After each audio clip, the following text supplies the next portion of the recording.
What's up, everyone? I am Stranger, coach of the Pittsburgh Celestelas, and I'm going to be going over my team for Season 3 of the Pokemon Draft Premier League. This is actually the first video I've recorded, so cut me a little bit of slack. Sorry if I tend to ramble on a little bit, but I do want to give a shout out to Wakeman for sending me his presentation for his draft analysis. Kind of copied and pasted a bunch of the slides and used that as a template, so that was really helpful. So thanks for that. So the PDPL is a VGC draft league. There's 18 coaches this season, and they are some of the very best VGC draft league players out there. It's a very competitive league, which makes it very fun. It's just really exciting getting to go up against these really strong players every week, and really seeing who can kind of outthink the other in prep specifically, and also in play, because everyone's a strong player as well. So the format this season is there's a 500 point budget to pick 7 to 12 Mons from 7 tiers, with various point values for each tier. So there's quite a bit of freedom in whether you want to kind of go top heavy or more balanced. But that being said, the balanced teams are going to end up with a lot of low tier picks. It's kind of a not a super high power level. So if you do want to go that route, you're going to end up with a lot of 25 pointers, which there's not a whole lot of really great stuff in there. Stuff like Flygon and Reverum are some of the best options in there. So I was the 10th pick, kind of right in the middle. I didn't mind that too much. It made it so I didn't have a 30 plus picks in between every other round. So middle's not ideal most of the time, but I don't really mind it that much, especially given how many Mons are available in this format. Even with 18 coaches, it seemed like there was always plenty of options. So my strategy for this draft, again, given the points, the way that they're kind of spaced out, it's kind of difficult to budget the points, especially if you try to limit yourself to a certain distribution. You could end up having a lot less options. So I decided I was just gonna kind of pick whatever looked good at the time, and I would really have to sharpen my pencil to budget out the points kind of in the later rounds. And I figured that could bite me a little bit, and maybe it did, but ultimately I don't think trying to figure out how I wanted to distribute my points right off the bat was going to be the best way to go. And yeah, I just wanted to leave myself as much flexibility as possible, not even deciding on whether I wanted to go top heavy or balanced until it kind of got to the point where I had to make that decision, where my options were really going to start to split. So one thing I really wanted to prioritize this season was to have strong damage from multiple types, and from multiple Pokemon, physical, special, fast, slow. Basically just make it so my opponent always has to prep for a lot of different damage sources. Last season in PDPL, I feel like one of the major weaknesses of my team was that I kind of just picked 1, 2 strong damage dealers, and then used a bunch of high tier picks to support them, and it ended up I had iron hands, and it ended up being kind of just all my opponent had to do was make sure that they had, a strong check for iron hands or multiple strong checks for that, and then I just really couldn't do damage. So this season I wanted to make sure that that didn't happen, and that I always had plenty of strong sources of damage in any given matchup. So again, under that kind of same theme, I wanted to obviously still have all the support roles and just kind of tools that any good draft team should have, but I wanted to kind of find options that could do those things but also still have some damage output. Last season I picked Villon in tier 3 or something. Like, that's a thing, just it's pure support, cost me a bunch of points and could never do any damage. So I wanted to kind of have some flexibility.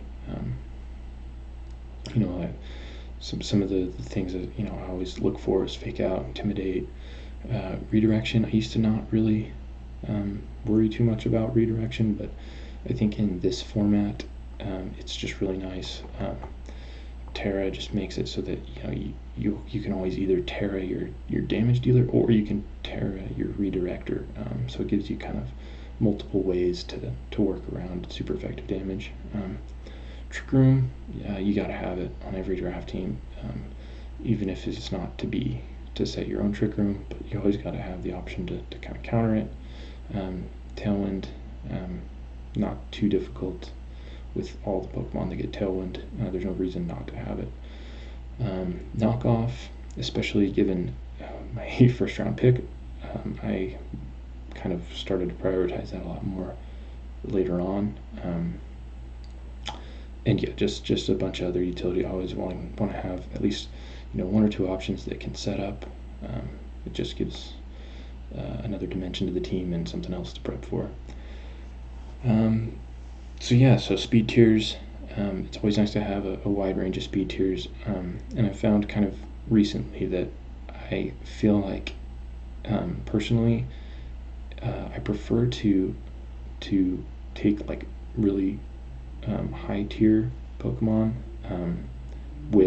that fill the faster speed tiers. If you get something that's really strong but slow, then you end up having to fill out the higher range of your speed tiers with weaker Pokemon, and it I think makes it a little bit more difficult. You end up trying to always set Trick Room, and I just feel like it's a little bit more difficult to build around the slow tier ones. Definitely not a bad strategy, but personally I just think it's a little bit easier to just take something that can go first and kill stuff with those 100-point tiers. Type cores. I always struggle filling out the type chart. I think I usually just end up prioritizing the roles.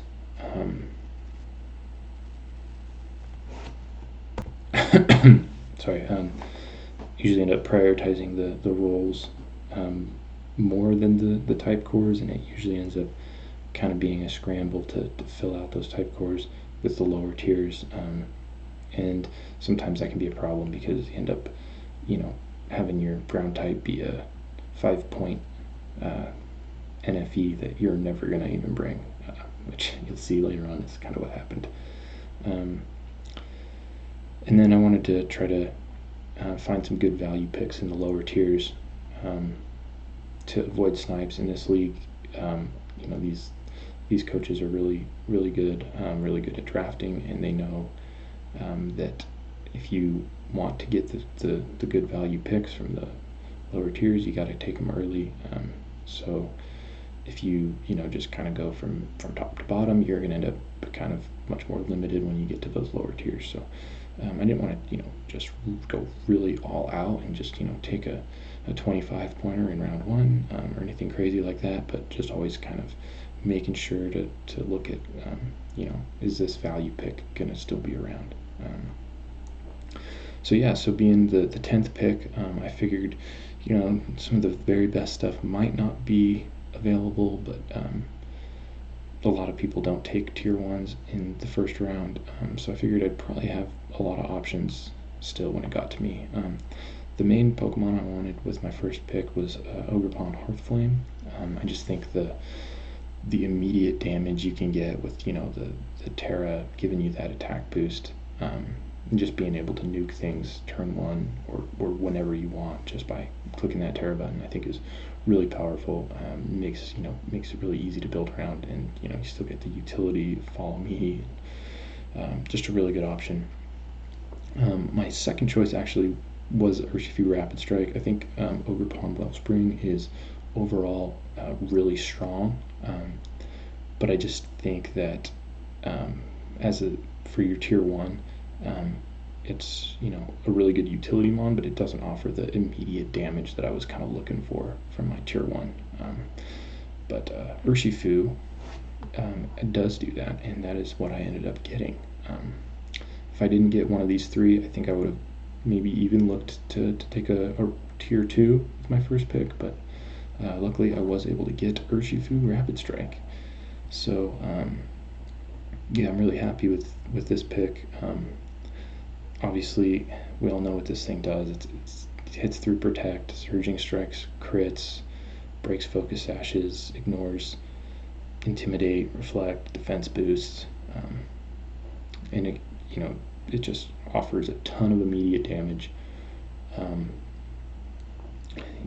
It's just really strong. Having those stabs with close combat, and then maybe priority Aqua Jet if you have room for it on the set, is usually enough. But it also gets some really good coverage, Steel, Ice, Poison, and then it also has the option to set up. I really like running Bulk Up Swords Dance plus Drain Punch. I don't know if Urshifu is the best mon to run that on, just because of how bad its special defense is, but hopefully I get a chance to do something like that this season, and just kind of mix it up and do some stuff that's a little bit different than the kind of standard Urshifu sets. So for my next pick, as soon as I got Urshifu, I knew there was one mon that I really knew I wanted to pair with this thing, but I thought I could probably wait one more round. So I decided to take a gamble and actually hold off on that, and instead picked up something that I did not think would be around for very long, and it filled a role that I felt was really important to support Urshifu, and it was a role that I probably wasn't going to have a ton of options if I waited too long for. So that is Iron Jugulus. So this was 80 points, and it does the Tailwind, booster energy, speed, can go first most of the time, and provide that speed control. Also gets Rain Dance, so it kind of does serves that same role as like a Tornadus on a Urshifu team. And then just it has some good damage options. Dark Pulse, Air Slash, can get those flinches. It has really good coverage. It has Earth Power, Heat Wave. You can run Meteor Beam now. I don't know how good that's going to be compared to like a booster energy with special attack, because it's a little bit more restrictive. But hopefully, if Rock is looking really good offensively, I can try that out 1 week. And then this is also one of the only viable non-dragon types that gets Dragon Cheer. So I thought it'd be fun to maybe pair this with a strong Draco Meteor user and just get those crit Dracos that ignore the special attack drops. I didn't actually end up getting a good dragon type, so that didn't really work out, but still could be a fun option. And then for my next pick, I went back and made sure to grab the one mon that I really wanted to have with Urshifu, and that was Serena. So this was only 40 points. I thought this was really good value in that tier. Provides kind of the same role as a Farigiraf, but for half the amount of points, and actually has some really good offense and pretty decent bulk, and the grass type is really valuable, along with Urshifu as kind of a switch in and cover some of the weaknesses. So yeah, Queenly Majesty, just really good ability, being able to block fake outs, block all the priority spam, just have it as a threat, even if you could potentially even run Sweet Veil, if sleep is a potential issue, and then your opponent probably still won't click fake out into you because they just assume you're Queenly Majesty. So that might be fun if that comes up. But yeah, it gets some strong moves. It gets its powerful stabs, and then it doesn't get a ton of coverage moves, but what it does get, I feel like, is enough to cover all the types that you really want to hit. It gets triple axle again, so that's obviously really strong, as long as it doesn't miss. Knockoff. So yeah, like I mentioned earlier, I think having knockoff is going to be really nice with Urshifu on the team, because that thing really doesn't like to see rocky helmets, and if I can kind of knock those off early, then I can open up a lot more room for Urshifu to spam those surging strikes. And then having U-turn as a being able to use the priority blocker as a pivot option is always really good. Always have it kind of ready to switch in to block those fake outs. And then the support, it gets dual screens, and then a helping hand, I think, is really good next to Urshifu with the Queenly Majesty, because you can just leave Scarf Urshifu plus Serena, and then they can't pick you out, and you can just click Helping Hand, Surging Strikes, and probably just kill something right away. So yeah, I was really happy to get this pick. And for my next pick, I wanted to fill out the Firewater Grass core. It was kind of something on my mind, and I also wanted start to look at like some redirection. So I was thinking Magmortar would be a really good option here.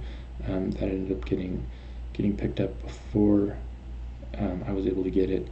Magmar was still available, but I just didn't really want to take something in such a high tier that was going to require an Eviolite, because I knew I was going to need that Eviolite available for some of my lower tiers. So I ended up going with Volcarona. Another 80 points, so I'm already kind of spending a large amount of my budget early, but I thought it was worth it.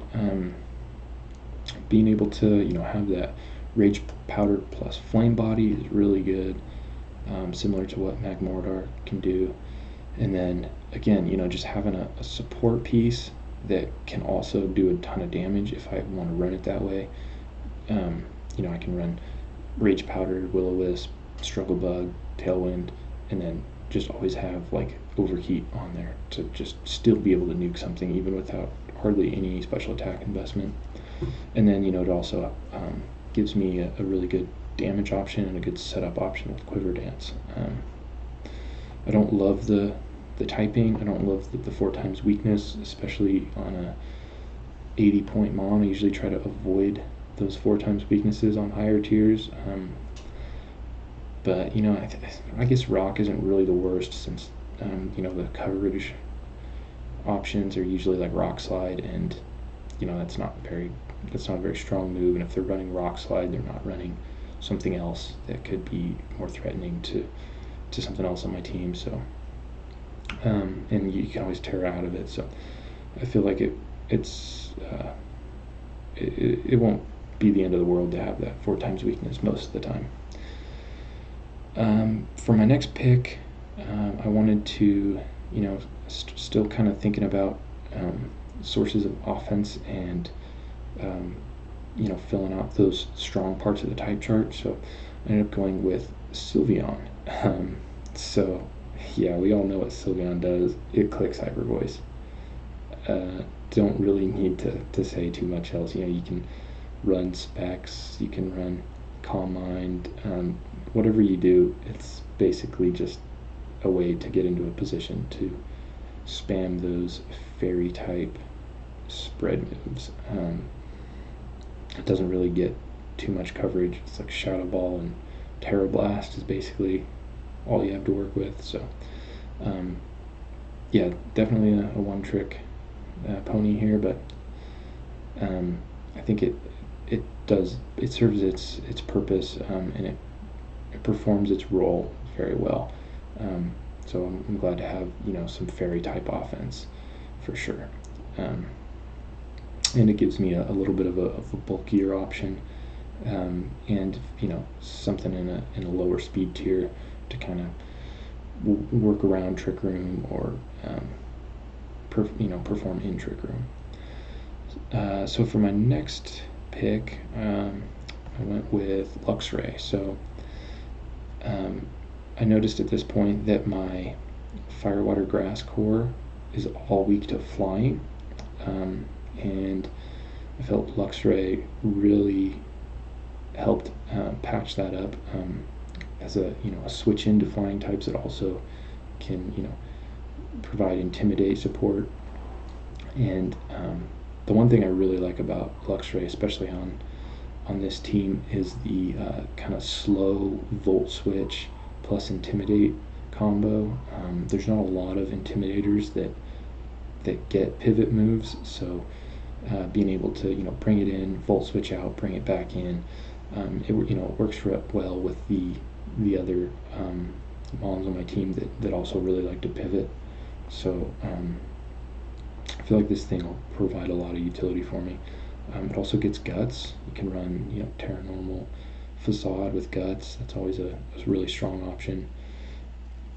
Doesn't get a ton of coverage, but usually you're just going to be running your Stab, Wild Charge, plus maybe one coverage move, and then some utility.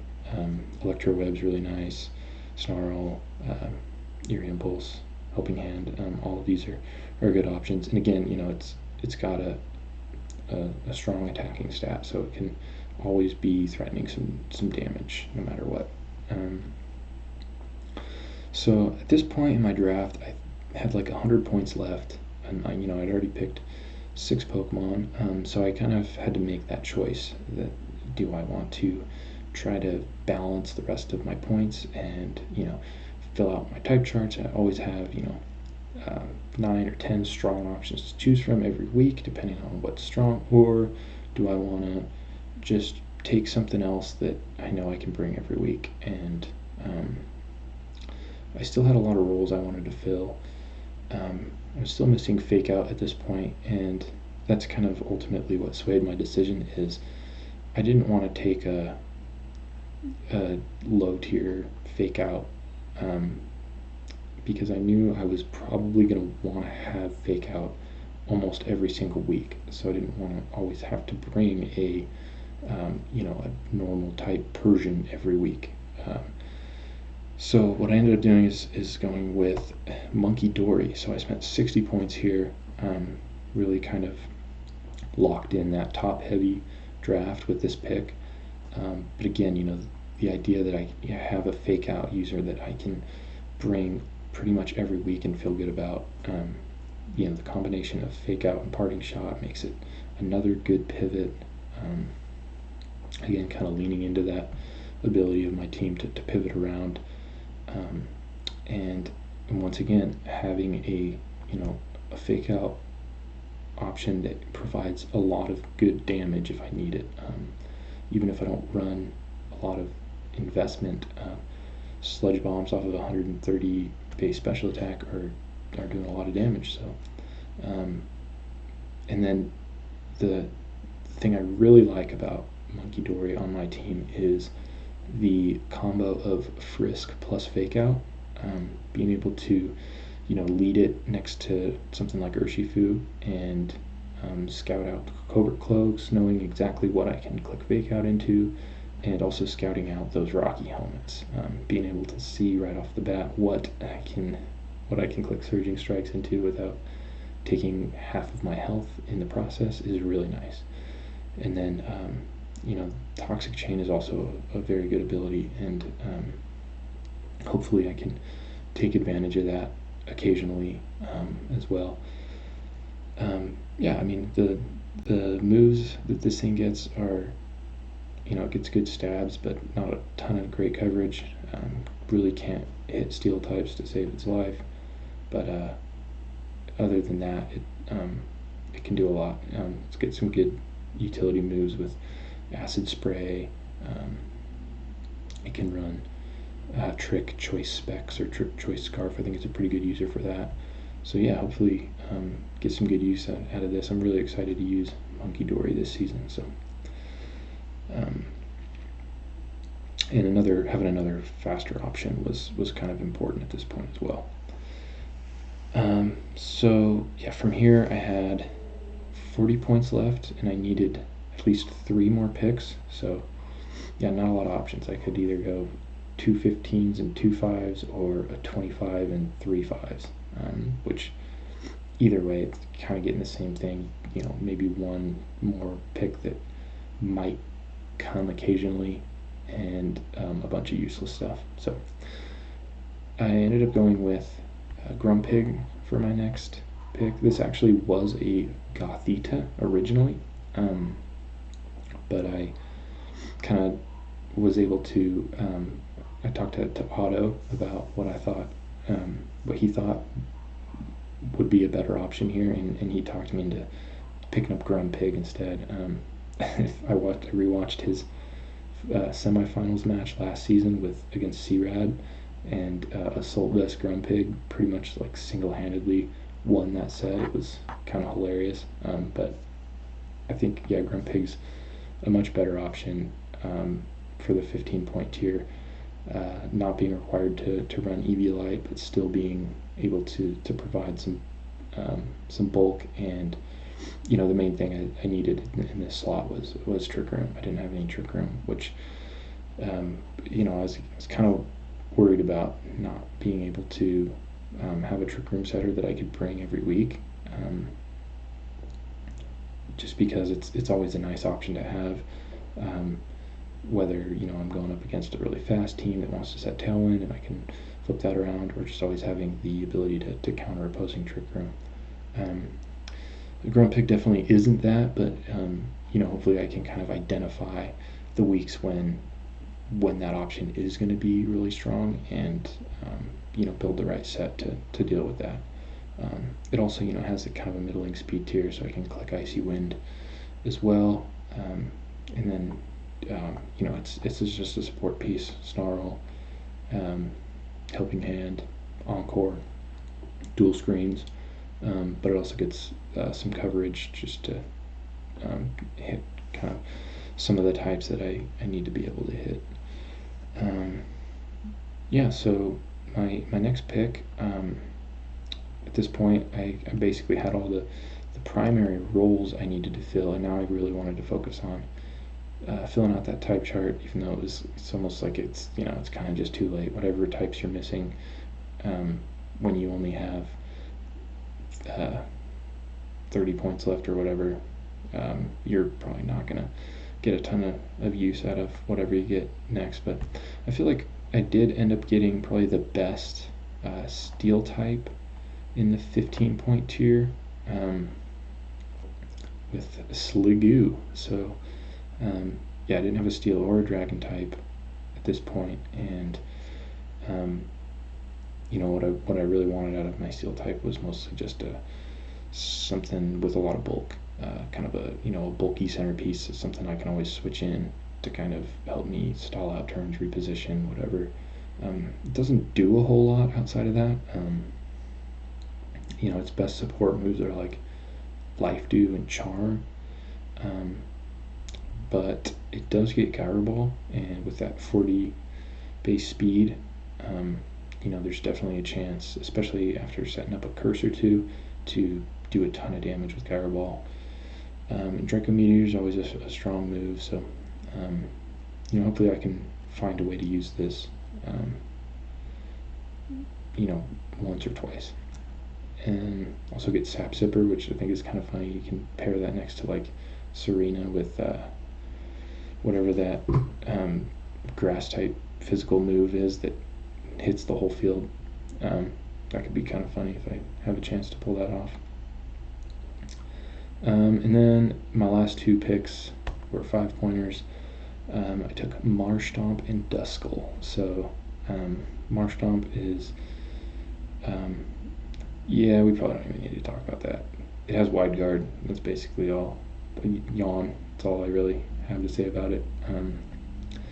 And then Duskull is kind of just an alternate Trick Room setter with good bulk, and I didn't have a ghost type, so at least this, gives my opponent some kind of hesitation to, just lock into extreme speed. Probably not, but it's here. It can, Will-O-Wisp, Pain Split.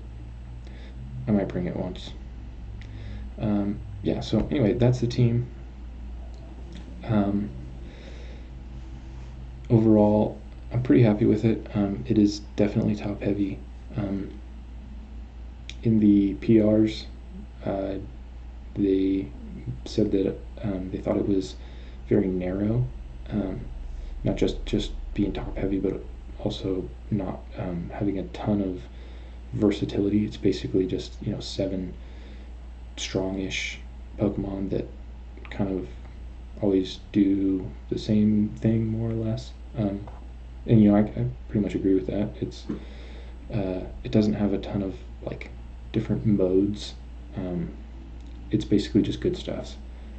But I feel like the Pokemon have enough different ways that they can be run that I'll always be able to kind of adapt to whatever I think my opponent's going to do, and I'll always have a lot of good, strong options, and it'll always give me a chance to kind of win with just by outplaying my opponent, or I don't really like saying that in this league because everyone's such a good player that I don't want to rely on having to necessarily always outplay my opponent, but I think with some creative prep I can still put myself in positions to win, as long as I play well enough.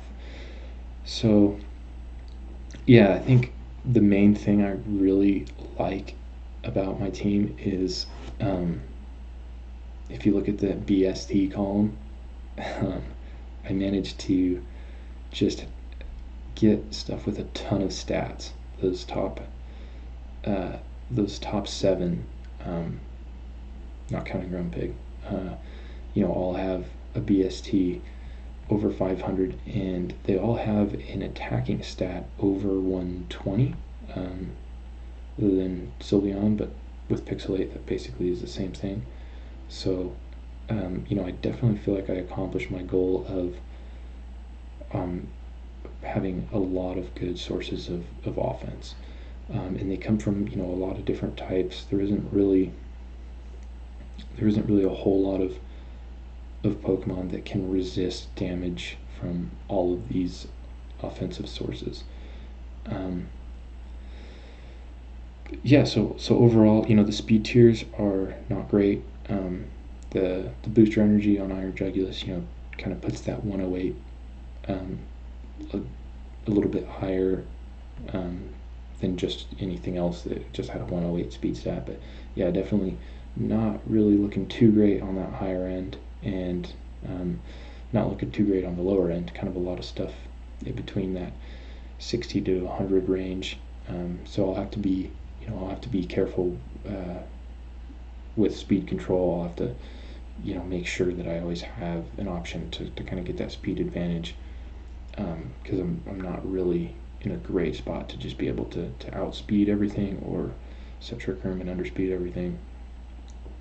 But I feel like that's not the end of the world. That can be worked around in prep. So yeah, type wise, I'm definitely missing the strong ground type that tends to do really well in draft league, and I'm missing a good steel and dragon type, missing a good ghost type, but other than that, I got most of the important types covered.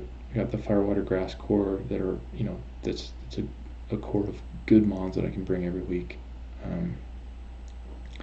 got enough. I got 1 ground immunity and 1 resist. That's not the best, but the ground weaknesses I have are mostly stuff that I'm not really necessarily going to be bringing every week. So I think I can live with that. And yeah, overall, I think it's a team I'm happy with. It's definitely not the best team in the league. I think I got ranked 13th out of 18, which is definitely much lower than what I would have kind of hoped to see. But I'm not necessarily disagreeing with that. And I don't think I ever really worry too much about where other people rank my teams. It's just mostly important that it's a team that I feel comfortable with, that gives me a lot of options, and that allows me to be creative and prep and give me a chance to win. So hopefully we can do some of that this season. That last season definitely didn't go well for me. It was the worst performance I've ever had in draft league, and I hope to do much better this year and hopefully make playoffs. So yeah, that's all I got. Thanks for watching, and see you next time.